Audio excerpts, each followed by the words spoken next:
भारताच्या किनारपट्टीबद्दल बोलायचं झालं तर त्याची गोष्टच काही और आहे.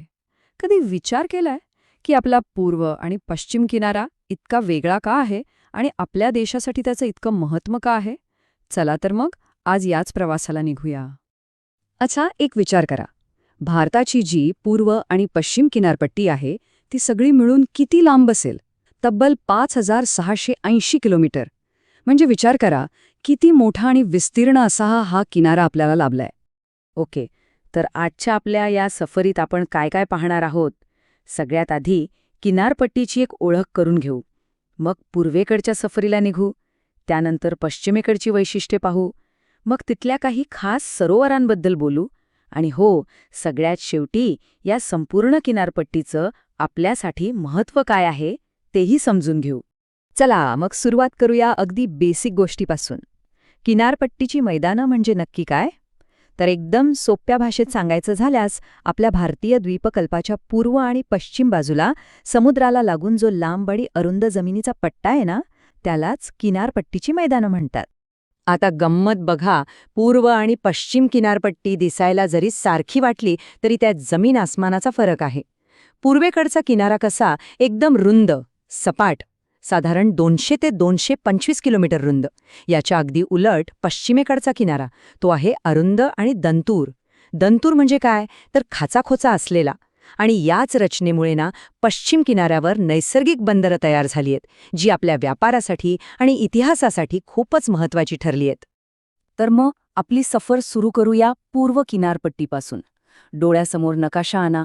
हा किनारा सुरू होतो थेट पश्चिम बंगालपासून आणि बंगालच्या उपसागराच्या कडेकडेने खाली अगदी कन्याकुमारीपर्यंत जातो.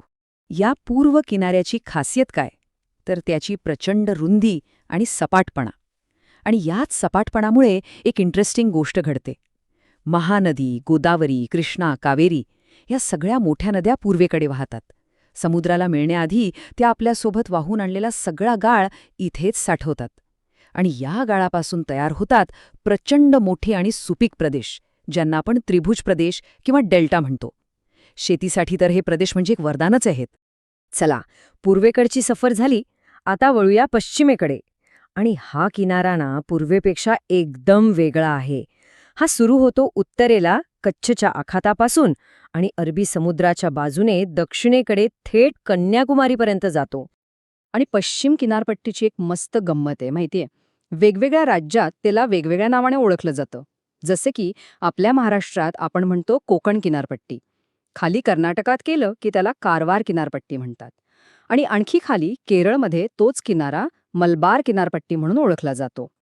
आता या पश्चिम किनाऱ्याचं सर्वात मोठं आणि महत्त्वाचं वैशिष्ट्य काय असेल तर तो आहे त्याचा दंतूरपणा, म्हणजे आत बाहेर वळलेला खाचाखोचा असलेला किनारा. आणि ह्याच रचनेचा एक मोठा फायदा झालाय. यामुळे इथे आपोआप अनेक नैसर्गिक बंदरं तयार झाली आणि म्हणूनच शतकानुशतकांपासून हा किनारा सागरी व्यापाराचं एक मोठं केंद्र बनलं आहे. पण थांबा, या किनाऱ्यांवर फक्त निळाशार समुद्र आणि सोनेरी वाळूच नाहीये. इथे अजून एक नैसर्गिक आश्चर्य आहे आणि ते म्हणजे प्रचंड मोठी खाऱ्या पाण्याची सरोवरं. नैसर्गिक बंधारांइतकंच हेही या किनारपट्टीचं एक खास वैशिष्ट्य आहे. चला तर जरा या सरोवरांबद्दल जाणून घेऊया. सगळ्यात आधी बोलूया चिलिका सरोवराबद्दल. आणि त्याची ओळख काही साधीसुधी नाही.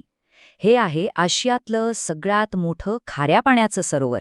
ओडिशामध्ये असलेलं हे सरोवर किती मोठं असेल याचा अंदाज आहे?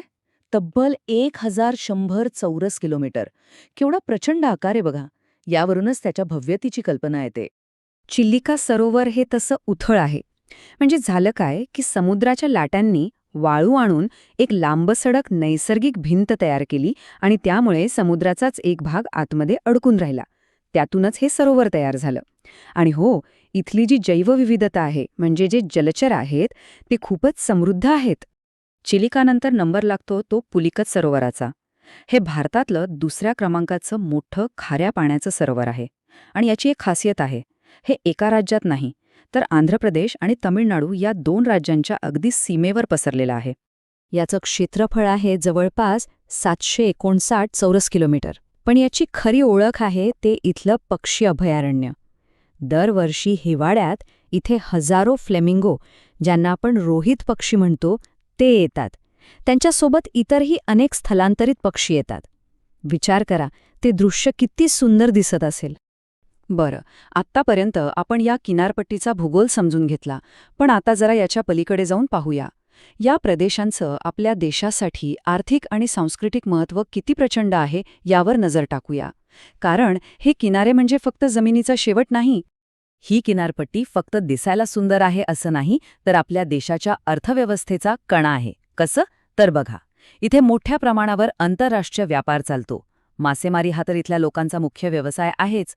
त्याचबरोबर नारळ, मसाले, तांदूळ यांची शेती होते, मीठ तयार केलं जातं, जलवाहतूक चालते आणि हो, गोवासारखी ठिकाणं तर पर्यटनामुळे जगभर प्रसिद्ध आहेत. या सगळ्यामुळेच इथली एक वेगळी संस्कृती आणि जीवनशैली तयार झाली आहे. आणि या सगळ्या उद्योगांमध्ये जर पाहिलं तर व्यापार, मासेमारी आणि शेती यांचा वाटा सिंहाचा आहे. बंदरांमधून होणारा जो आंतरराष्ट्रीय व्यापार आहे ना, तो तर इथला सगळ्यात मोठा आर्थिक स्रोत आहे. आपल्या देशाच्या प्रगतीला चालना देणारं हे एक मोठं इंजिनच आहे असं म्हणायला हरकत नाही. आपण मुंबई, चेन्नई, विशाखापट्टणम, कोचीन, गोवा यांसारख्या शहरांची नावं ऐकतो. ही सगळी मोठी बंदरं आहेत. ही एक प्रकारे भारताची जगासाठीची प्रवेशद्वारं आहेत.